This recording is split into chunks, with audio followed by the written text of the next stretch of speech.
So far in our lectures, we've been looking at the great Romantic masters. But now we're going to start looking at the idea of program music. Composers have always used music to depict emotions and ideas. But during the Romantic period, composers realized how powerful it was to give a certain title to a work which depicted a program. An example might be Tchaikovsky's Romeo and Juliet overture. If we didn't know that there was a program behind the work, we might recognize certain themes and images, but the fact that there is a clear program, often provided by the composer, gives us a much greater appreciation of the work. Composers might actually write out a little idea and include it in the program that this work was meant to depict a certain programmatic idea. But today we're going to focus on another composer who excelled in the art of programmatic music, and this was the French Romantic composer Hector Berlioz. Berlioz was in fact one of the first great French Romantics. He was a very interesting character. He had a difficult life. There were certain elements of neurotic behavior, not in the sense of being abnormal, but in the sense of being dissatisfied with his life. He was not a feeble character, but a character who felt threatened and unsure. And there's a quote that Berlioz felt his entire life was a mistake, and he was disappointed. He had been passed over towards the end of his life for positions and for promotions, but actually during the middle of his life he was appreciated. Suddenly his luck turned. Early on in life he suffered the pains of youth. At the age of 23 he took an interest in Shakespeare. Going back before this, his parents wanted him to be a doctor, but he couldn't take the horrors of the dissecting rooms, so we can see elements of his sensitive nature. So as we said, at the age of 23 he took an interest in Shakespeare, and he went to go and see a production, and he fell madly in love with the actress Harriet Smithson. He was fixated with her, he was infatuated with her, and he took all of this pent-up frustration and emotion because she had rejected him. He wrote her ridiculous neurotic love letters and notes, and the rejection hurt him, and he put all of this pain into his Symphonie Fantastique. He conveyed his frustration, his neuroses. There is this underlying theme, what is known as an idea fixe. This is a fixed idea which recurs throughout the work, which the composer uses in different forms to show how a certain idea has developed. So while the idea is fixed, in this case his unrequited love, how it plays out throughout the program of this programmatic work varies. So in the first movement, it's about the lover and his idea fixe. The second movement is about a ball, and he sees his beloved at the ball and he feels all of this hurt. And the third movement is a scene in the countryside. Now in the fourth movement things turn a bit diabolical. The young man who's in love with this woman, he murders her, and then he's convicted to death and he's being led to the scaffold. This is Berlioz's famous March to the Scaffold. We're going to look at this movement amongst others. And the final movement is a witch's Sabbath. And again, the idea fixe, which has been used in all of the preceding four movements in different forms to depict the program as it develops. Now the idea fixe is transformed into a hideous, grotesque tune played by the clarinet with trills, and it's supposed to depict the witches who are celebrating the death of this young man. So this is a very good example of programmatic music. He brings in the Dies Irae, the day of wrath, of awe, which is the ancient Gregorian chant which was sung in commemoration of the dead. And people were shocked at his use of the Dies Irae, and he went all out with the symphony. He was there to depict his feelings, an underlying program as it were. He was born in France, in Grenoble, and as we mentioned, his parents wanted him to be a doctor, but he went his own way in life, like all the great masters. In 1830, he won the Prix de Rome, which allowed him to spend 2 years in Rome studying. Actually, when he returned to France, he married Smithson. When she sat in the audience and she realized that he had written the symphony about her, she married him. However, as with all of these romances based on nothing in particular, the marriage didn't last. But Berlioz went on to become a prolific composer. There was enormous variety and contrast in his works. He was a master orchestrator. He called for massive orchestras, perhaps because his music was difficult and demanding, both in terms of its unusual style and also in terms of the resources which he demanded, massive orchestras with hundreds of players. He didn't do particularly well. He had a following of about 1,200 people who would buy tickets to his concerts. But in general, he was actually forced to pay for his concerts to be staged because his music was the sort of music that irritated the establishment. The opera world didn't like his outlandish music, and he focused more on producing unusual effects more so than on pleasing sounds. In his music, we see extremes of contrast in terms of dynamics and tempo. He invented new forms such as the dramatic symphony. In 1839, he wrote his Romeo and Juliet, which was an example of this genre, and there was the dramatic legend which he invented. An example would be his Damnation of Faust. But all in all, he was a great innovator. He took to writing music journalism later on, and his fortune, as we mentioned, started to pick up during the middle of his life, and he traveled. But sadly, at the end of his life, he felt it had all been in vain. Perhaps he saw himself in the protagonist of the Symphonie Fantastique. And apparently he was never able to downplay the Symphonie Fantastique. It defined who he was as a composer. He was identified with this work throughout his life. And we're going to look at the movements of this work. It is one of the greatest symphonies. It's a brilliant work with such emotion. It's unusual that we have to enjoy music at the expense of the composers who had to suffer so much to put their souls into these works, and we thoroughly relish and enjoy these works. But we're going to look at it now, the Symphonie Fantastique, in more detail.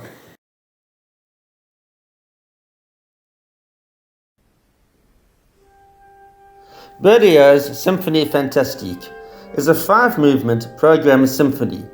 It reflects the composer's love for the actress Harriet Smithson. Berlioz provided short notes together with the program for the work's premiere, in which he outlines each movement's underlying narrative. For the first movement, he wrote the following: "A young musician of extraordinary sensibility and abundant imagination, in the depths of despair because of hopeless love, has poisoned himself with opium. The drug is too feeble to kill him, but plunges him into a heavy sleep accompanied by weird visions.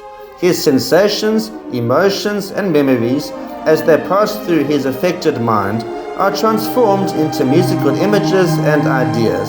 The beloved one herself becomes to him a melody, a current theme, or an idea fixe which haunts him continually."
Here you can hear the idea fixe, which Berlioz uses to represent his beloved.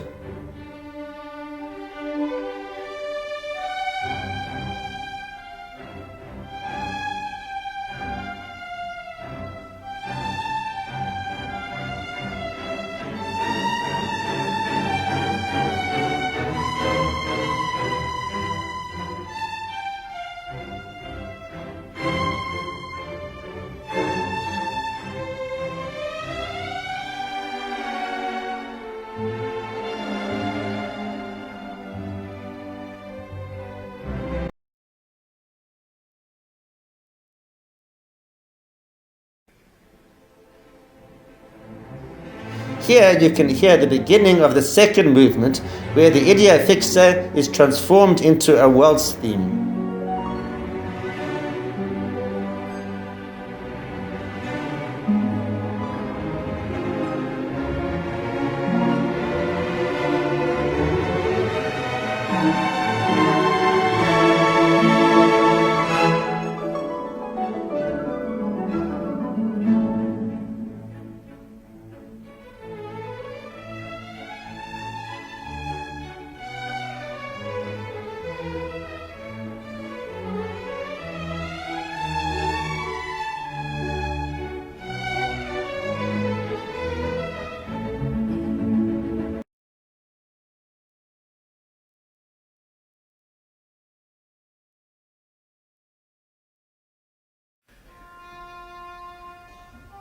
Here you can hear the beginning of the third movement, where the idea fixe is played against an agitated counter melody.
Here you can hear the beginning of the fourth movement, March to the Scaffold. In the program notes to this movement, Berlioz wrote the following. He dreams that he has murdered his beloved, that he has been condemned to death and is being led to the scaffold. The procession moves forward to the sounds of a march that is now somber and fierce, now brilliant and solemn, in which the muffled sounds of heavy steps give way without transition to the noisiest outbursts. At the end, the idea fixe returns for a moment like a last thought of love interrupted by the death blow. Here you can hear the first theme of this movement. It consists of a scale-like melody which descends for 2 octaves.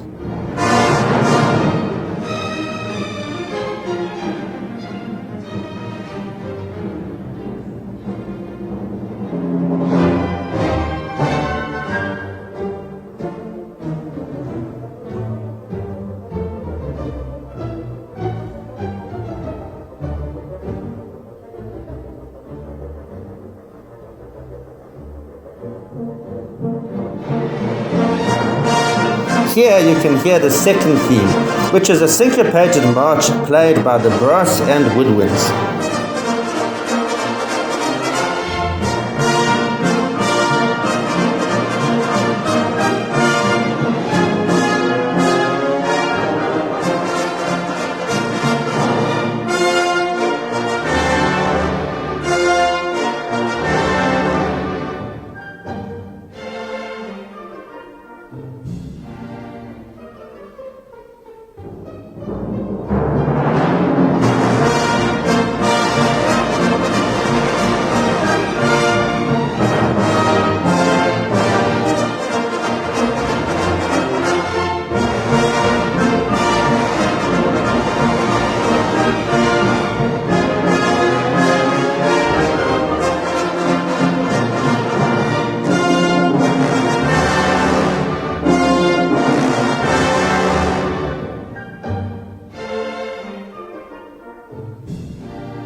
Here you can hear where the solo clarinet begins to play the idea fixe, but is interrupted by a loud chord representing the fall of the guillotine's blade. The ensuing string pizzicato is thought to represent the bouncing of a severed head.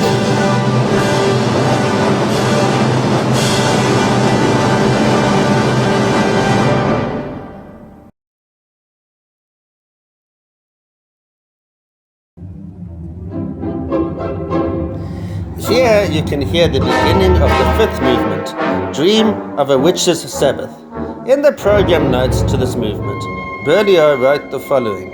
He sees himself at a witch's Sabbath in the midst of a hideous crowd of ghouls, sorcerers, and monsters of every description, united for his funeral. Strange noises, groans, shrieks of laughter, distant cries, which other cries seem to answer. The melody of the loved one is heard, but it has lost its character of nobleness and timidity. It is no more than a dance tune, ignoble, trivial, and grotesque. It is she who comes to the Sabbath. A howl of joy greets her arrival. She participates in the diabolical orgy, the funeral knell, burlesque of the Dies Irae. Witches' Dance, the dance and the Dies Irae combined.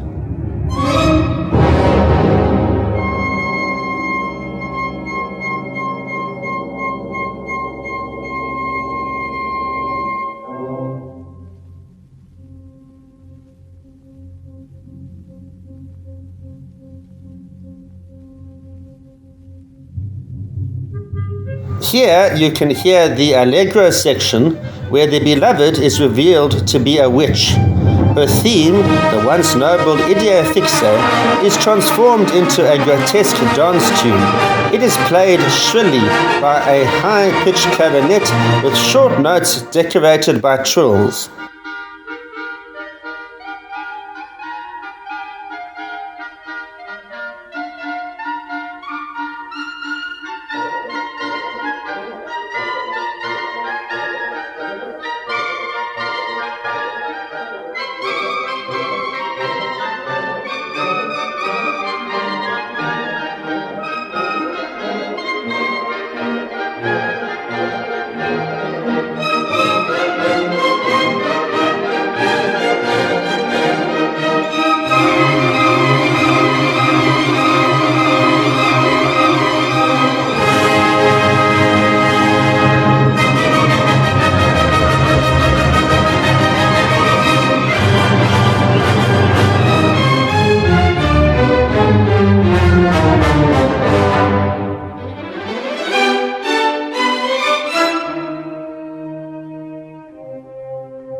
Here you can hear the funeral knell, played by bells. The tubas and bassoons intone the Dies Irae, which is the Gregorian chant Mass for the dead.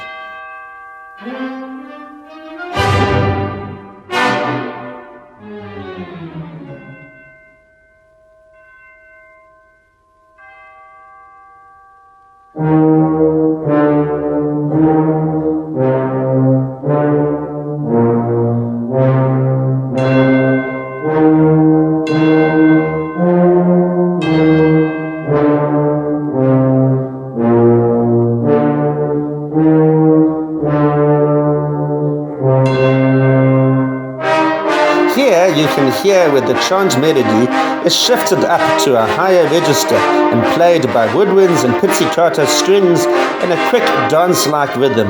Berlioz dares to parody a sacred chant by transforming it into a trivial tune, just like he did shortly before with the idea fixe.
Here you can hear where Berlioz conveys the frenzy of a witch's dance in a fugato section.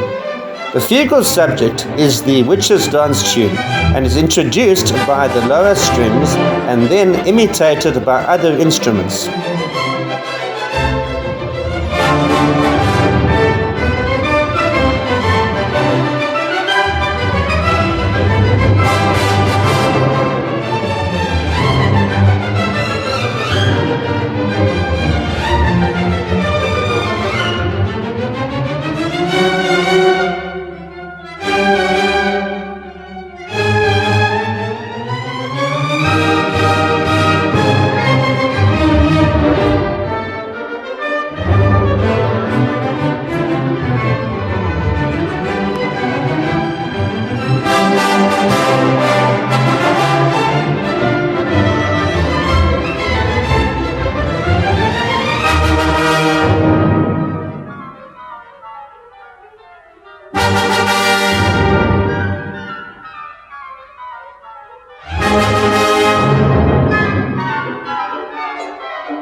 Here you can hear where a crescendo builds to a powerful climax in which the witch's dance, played in the strings, is pitted against the slower moving dies irae, intoned by the brass and woodwinds. Thus, the nightmare ends in an orchestral frenzy.